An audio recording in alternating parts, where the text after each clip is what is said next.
Leading a startup team, whether you're delivering a sugar rush, stocking coffee, or getting a regular delivery of snacks, Office Depot has solutions that fit every startup culture, from getting those first business cards and stationery to ordering fleece pullovers with your new logo. To learn how Office Depot and the California Technology Council have partnered to bring you savings on all of these startup essentials and more, go to californiatechnology.org/member benefits. I'm Daniel Levine, and this is the Bio Report.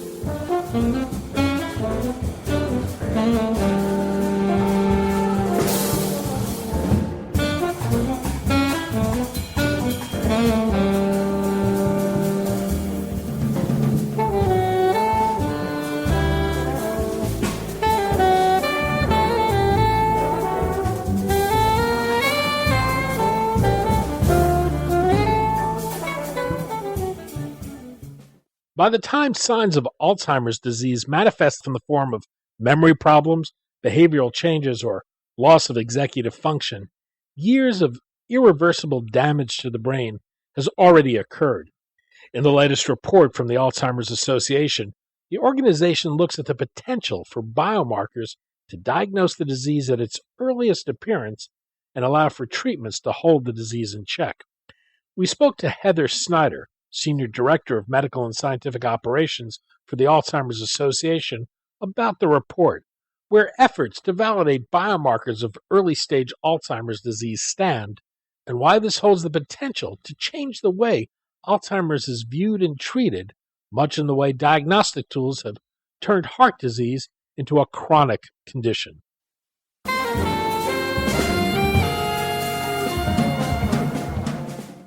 Heather, thanks for joining us. Thanks so much for having me. In the Alzheimer's Association's annual report on the facts and figures relating to Alzheimer's disease, the association also issued a special report focused on the growing importance of biomarkers, which we're going to talk about today. But perhaps we can begin with some of the basic numbers. How big a problem is Alzheimer's today, and what's the impact on the healthcare system? Yeah, no, we know that Alzheimer's disease has a tremendous impact in the United States, but also globally. In the United States today, we know that there are over 5.5 million Americans that are living with this disease, 5.3 million over the age of 65, and approximately 60% of those are women. So we also know that the impact is in communities all across the country, and unfortunately, Alzheimer's disease can affect anybody with a brain. That's really the biggest risk factor that we all have. When you look at just the cost of the disease, for the first time, the total cost associated with this disease providing care for those with Alzheimer's and other dementias has surpassed $250 billion, bringing us to about $259 billion a year. So not just the impact it has on families, but the economic impact that it has on our society and on our healthcare system is absolutely pretty phenomenal. We still see very big late-stage clinical trial failures of new therapies, suggesting that the disease may not be as well understood as we think. How well do we understand the causes, the development, and the progression of the disease today? Yeah, great question. And you can imagine our brain is a very complex organ, and it's incredibly well protected within our bodies. So it's not. It's been a challenge in the field to understand what's happening in a living person as we age, right? Or just, whether it's from birth and until death. And when you think about disease and what's going wrong in disease, that's been even more challenging to understand. We know what's present at the scene of the crime, if you will, at the end stages. We know that you have the amyloid plaques, the clumps of beta amyloid between the brain cells. And we have the tau tangles, which are the clumps of proteins within the brain cells. And so we know that those are present, and we know that there's other brain changes that we can also see in people with Alzheimer's disease. And as the field, as both technologies have developed, but also as our understanding of the basic underlying biology, we've been able to slowly move back in time to better understand the disease. There's still a lot of unanswered questions. A big challenge has been our lack of funding in being able to address some of those questions. We've seen very recently, especially in the United States, with the National Alzheimer's Project Act that was passed into law in 2011 and resulted in the first plan to address national plan to address Alzheimer's in 2012. Since that time, we've seen some incremental increases in funding, and in particular, a historic increase in funding in December of 2015, which nearly doubled the NIH budget for Alzheimer's disease research. But that's been a challenge in answering some of those questions. We now know that the underlying disease starts, or the biology is at least changing, a decade or more before someone has the memory changes. And so that gives us an opportunity to identify people who are at greatest risk, identify those biological changes at an earlier time point, and potentially intervene to stop or slow the progression of the disease. Well, what is the state of treatment today? Are there therapies to slow progression, to halt progression, or are there anything that we think can reverse the disease itself? As of today, as Alzheimer's disease is the sixth leading cause of death in the United States, we also know it's the only cause of death in the top 10 in America that we cannot prevent, cure, or slow. So there are symptomatic treatments, are what we call them, and meaning that they treat the symptoms of the individual. There have been 5, or I think 6 now, approved treatments by the Food and Drug Administration in the United States. Again, they're symptomatic, benefiting the individual, improving the quality of life, helping maintain function a little bit longer. But essentially, they're masking the underlying changes that are still happening in that individual as they progress. We absolutely need something. We need interventions that will stop or slow the progression, whether we're talking medications, lifestyle, combinations of those factors to get ahead of this disease before our loved ones are losing their memories. A moment ago, you talked about the biological changes that begin well before the disease manifests itself. There's a belief that we might have much greater success in treating Alzheimer's if we can identify the disease before it gets to that point where the disease manifests itself in memory loss or behavioral changes or decline of executive function. Mm-hmm. What do we know about those biological changes that may occur relative to recognizable symptoms? Yeah, so I mean, think about heart disease, right? So we know that if you treat someone after they've had a heart attack or after they have a stroke, the impact of that treatment may not be as beneficial as if you get them ahead of time before the underlying biology has changed to the point where they have a heart attack or stroke. And it's that same kind of idea with Alzheimer's disease. I mentioned the beta amyloid plaques or the tau tangles that we know are present in their brains. And there's been a lot of work to develop technologies and tools to measure those particular proteins in a living individual. So whether you're talking about taking a picture of the brain via PET imaging and seeing elevated levels of those particular brain changes, or whether you're talking about our brains sit in a fluid, the cerebral spinal fluid, and maybe through a lumbar puncture or a spinal tap, you're able to also take a glimpse as to what's happening in the brain. And those are probably the most advanced, but there's also a lot of work going on in terms of developing a blood test or a saliva test or something with that low-cost, non-invasive tool that you could identify who should go on for that further follow-up, who should have those more invasive tests. Again, thinking about heart disease, if you have a cholesterol test or you have high blood pressure, there are things that your physician or your healthcare provider might recommend that take you into a more invasive look at what might be going on inside. And then that's really where then the treatment intervention comes from. It's that same kind of idea as we think about Alzheimer's. The diagnostic criteria for Alzheimer's was instituted in 1984. What was the criteria that was established then for diagnosing the disease? So in 1994, the National Institute of Neurological and Communicative Disorders and Stroke, so a nice short name, NINCDS, worked with the Alzheimer's Association, our full incorporated name, the Alzheimer's Disease and Related Disorders Association, to establish what's known in the field as the NINCDS ADRDA. And that really defined Alzheimer's disease based on the clinical symptoms that an individual experiences. So that's those changes in memory, thinking, and reasoning that a person experiences. And it has made the assumption that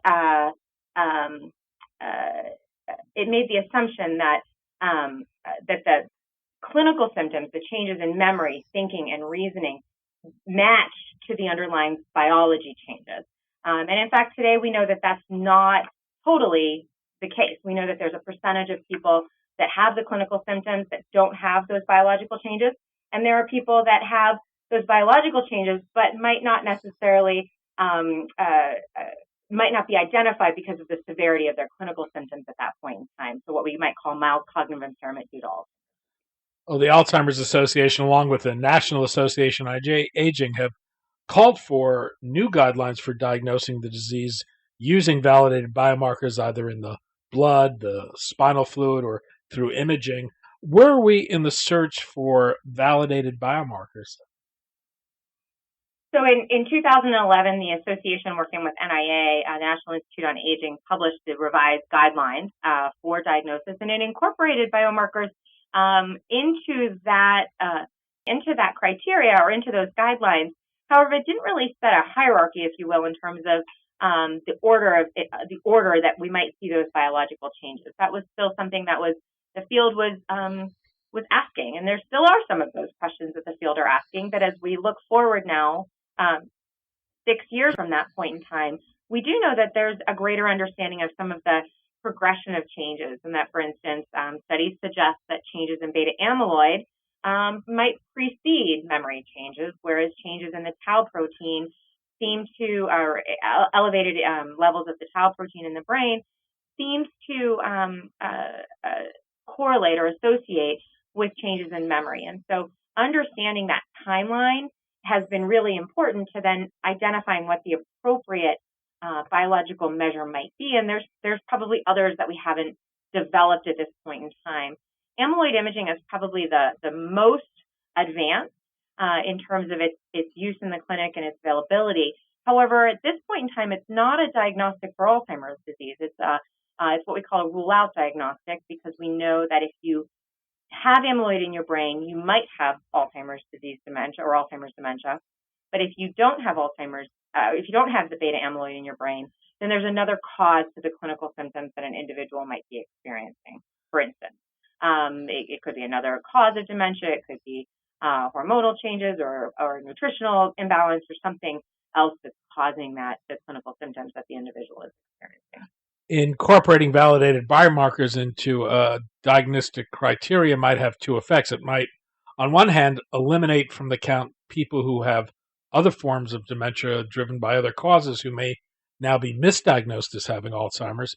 At the same time, though, it could swell the count by identifying pre-symptomatic people with advancing disease. Any sense what the impact would be?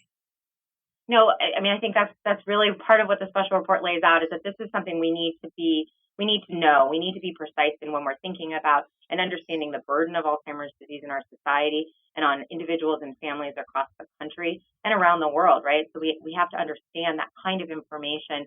And it also gives you insight into being able to identify people that are eligible for some of these studies that are initiating, that are looking to say, who has the biological changes but doesn't yet have the memory changes, and we can intervene at an earlier time point? How can we change the trajectory of this disease at the earliest time point from when we can identify the underlying changes? So there's a lot of opportunity when we're thinking about where the field is going and what the potential might be. In terms of the actual numbers, this is really, that's where the research needs to go, and that's certainly a direction that the field is thinking about.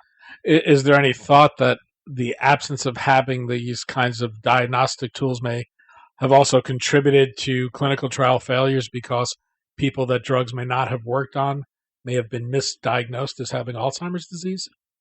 So we do know that some of the large phase 3 trials, when they've done sub-studies that, for instance, been testing beta amyloid protein or testing drugs that target the beta amyloid protein, in some studies at the end of those trials, they've suggested anywhere from 20 to 30% of participants didn't have the elevated beta amyloid in their brains. And so we've seen that with a few of the larger trials that have incorporated those tools in their analysis. What we're now seeing are studies that are actually using these types of biological measures as they're enrolling potential participants.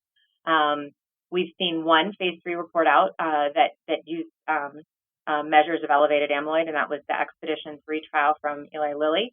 And then we've seen one phase 1B trial report out where they used the elevated beta amyloid from using PET imaging, and that was the aducanumab trial from Biogen. So we are seeing these types of studies go forward now where they are using these biological tools and technologies to confirm the underlying brain change of, and in particular, what they're targeting with their experimental drugs.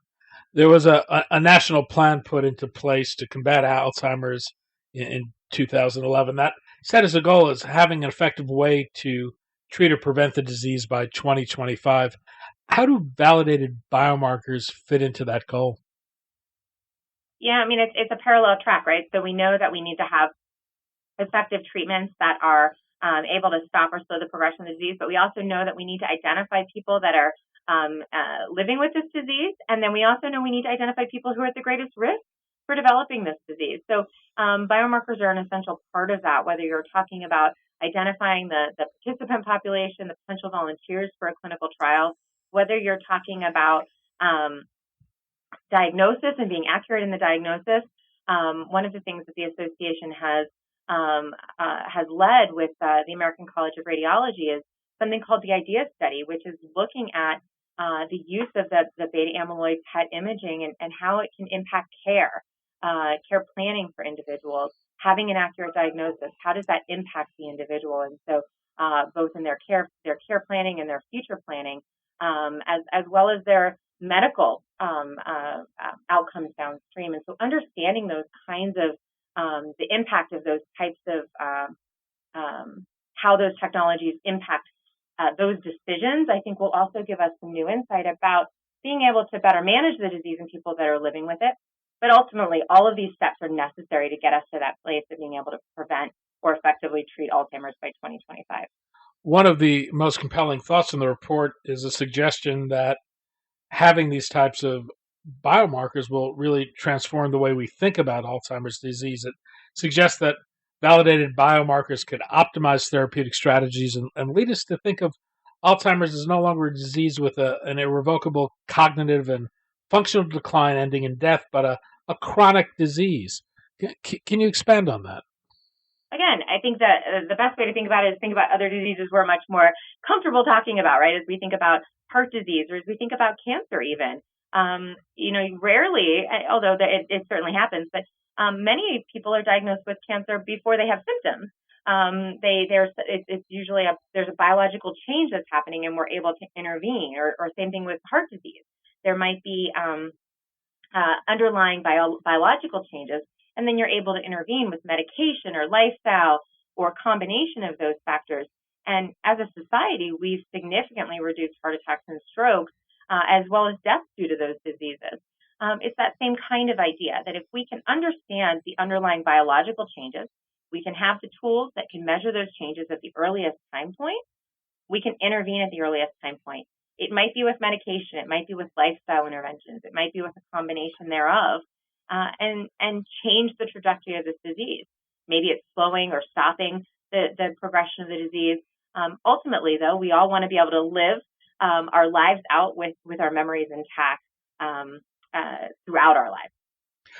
Ultimately, you hopeful we'll have a blood test one day that might detect the disease early in development? And if so, how long away might that be? There's certainly a lot of work going on to develop that kind of low-cost, non-invasive tool or technology that could be used in offices all around the country and all around the world, actually. There's a lot that's been in development. I think we've seen in the last 4 or 5 years, we've really seen an expansion of our understanding of some of the different blood-based biomarkers. One of their challenges has been then validating in large or in diverse populations. But we know that there's a handful of groups that are continuing to move that forward, and it is something that we are actively watching. I think the timeline is still a little bit unsure. I think that some of that's going to depend on how they hold up, how these tools hold up as they continue to go forward in their development. But it is absolutely something that has made significant progress in the last 5 years, and where it will be in the next 5 years, I think we don't quite know. Heather Snyder, Senior Director of Medical and Scientific Operations for the Alzheimer's Association and one of the authors of this special report. Heather, thanks so much for your time today. Thanks so much for having me.